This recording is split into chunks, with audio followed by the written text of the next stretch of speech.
నమస్కారం, నా పేరు నాగేందర్. నేను ఉస్మాన్ యూనివర్సిటీలో చదువుతున్న పొలిటికల్ సైన్స్ చదువుతున్న స్టూడెంట్ ని. ఈరోజు రాష్ట్ర ఉప ముఖ్యమంత్రి, రాష్ట్ర డిప్యూటీ సీఎం బట్టి విక్రమార్క గారికి నేను ఒకటే సవాల్ విసురుతున్నా.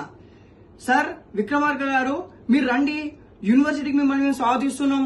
ఉస్మాన్ యూనివర్సిటీలో ప్రతి హాస్టల్ తిరగండి, ప్రతి ఒక్క విద్యార్థిని ప్రతి ఒక్క రూమ్ కి వెళ్ళి అడగండి, మీకు కరెంట్ సమస్య ఉన్నాయా లేదా, మీకు నీళ్ల సమస్య ఉన్నాయా లేదా, మీకు మౌలిక సవలతులు ఉన్నాయా లేవా. మెయిన్ గా మీరు కరెంట్ గురించి అడగండి. వచ్చి మీరు ఎక్కడ నుండి ప్రెస్ మీట్ పెట్టడం కాదు. బట్టి గారు, ఉప ముఖ్యమంత్రి గారు, నిజంగా ఈ రోజు ఒక విద్యార్థిగా, ఉస్మాన్ యూనివర్సిటీ హాస్టల్లో ఉండే విద్యార్థిగా నేను మీకు సవాల్ విసురుతున్నాను ఈ రోజు.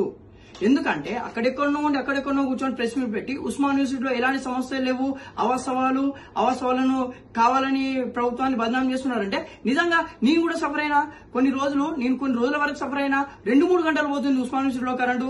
మీకు నిజంగా దమ్ముంటే, నిజంగా మీరు అక్కడెక్కడ ప్రెస్ మీట్ పెట్టడం కాదు, మిస్టర్ బట్టి విక్రమార్క గారు, రండి యూనివర్సిటీకి వచ్చి గర్ల్స్ హాస్టల్కి పోయి ప్రతి ఒక్కరిని అడగండి, విద్యార్థులను అడగండి, సి హాస్టల్, మంజీర్ హాస్టల్, యూనివర్సిటీలో ఉన్న ప్రతి ఒక్క హాస్టల్ అడగండి.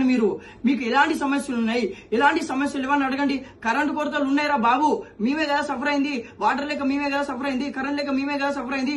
ఎక్కడ నుండి సోప్ డాప్ చేసుకొని అక్కడ ఇంటర్వ్యూలు ఇచ్చుడు కాదు, అక్కడ మీడియా పైన ముందు చెప్పుడు కాదు. ఇంకోటి అడుగుతున్నా, ఈరోజు బల్మూరు వెంకట అనే వ్యక్తి ఎక్కడ పడుకున్నాడు? బల్మూరు వెంకటు ఈరోజు విద్యార్థుల కోసం కొట్లాడుతున్న బల్మూరు వెంకటు ఎక్కడ పడుకున్నావు? మిస్టర్ బల్మూరు వెంకటు ఈరోజు ఉస్మాన్ యూనివర్సిటీ విద్యార్థులు గుర్తుకొస్తలేరా? ఎమ్మెల్సీ పదవి దొబ్బినావు, ఏసీలలో తిరుగుతున్నావు, పైలట్ మన కార్లలో తిరుగుతున్నావు, ఎస్కార్ట్ వెహికల్స్ లో తిరుగుతున్నావు, కానీ ఉస్మాన్ యూనివర్సిటీ వచ్చే దమ్ము లేదా? ఈరోజు ఉస్మాన్ యూనివర్సిటీకి మీకు నిజంగా దమ్ముంటే, కాంగ్రెస్ నాయకులకు నిజంగా దమ్ముంటే రండి, వచ్చి ఇక్కడ ఉన్న సమస్యలను తెలుసండి, ఇక్కడ పరిష్కారం చూపండి. నిజంగా ఇక్కడ వాటర్ సమస్య ఉన్నాయా లేదా, నీళ్ల సమస్య ఉన్నాయా లేదా, కరెంట్ సమస్య ఉన్నాయా లేదా అని అట్లా మాట్లాడి మీరు వచ్చి ఎక్కడ నుండి సొల్లు కబుర్లు ఎప్పుడు కాదు. ఖబర్దార్, ఈరోజు కాంగ్రెస్ నాయకులను నేను ఖబర్దార్ అంటున్నా. ఎందుకు హెచ్చరిస్తున్నా? ఉస్మాన్ యూనివర్సిటీ విద్యార్థులను హెచ్చరిస్తున్నా. మీరు వచ్చి మా బాధలు పరిష్కరించండి, మా బాధలు తెలుసుకోండి. ఇక్కడ బాధలు ఉన్నాయి రా బాబు, మీరు అక్కడ కూర్చొని ప్రెస్ మీట్లు ఇచ్చుడు కాదు. ఇక్కడ కరెంట్ పోతుంది, నీళ్లు లేవు. ఈరోజు అమ్మాయిలకు, ఈరోజు రాష్ట్రంలో, ఈరోజు బట్టి విక్రమార్క గారి ఇంట్లో కూడా అమ్మాయిలు ఉంటారు, ఈరోజు రాష్ట్రంలో కాంగ్రెస్ నాయకుల ఇంట్లో కూడా అమ్మాయిలు ఉంటారు, ఆడపడుచులు ఉంటారు. ఈరోజు వాటర్ లేకుంటే అమ్మాయిలు ఎలాంటి ప్రాబ్లమ్స్, ఎంత సఫర్ అవుతారో ఈరోజు ప్రతి ఒక్కరు తెలుసు. ఈరోజు మన తెలంగాణ రాష్ట్రంలో ప్రతి ఒక్కరు ఆడపడుచులకు అందరికీ తెలుసు. అంటే అమ్మాయిల వసతి గృహంలో వాటర్ లేకుంటే, కరెంటు లేకుంటే వాళ్ళు ఎలా నివసిస్తారు వసతి గృహాలలో?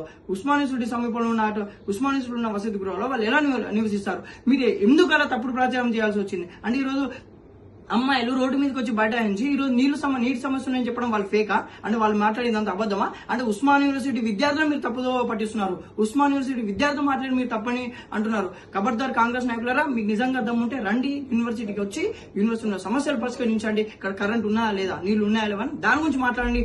ఎక్కడో సొల్లు కబుర్లు ఇప్పుడు కాదు.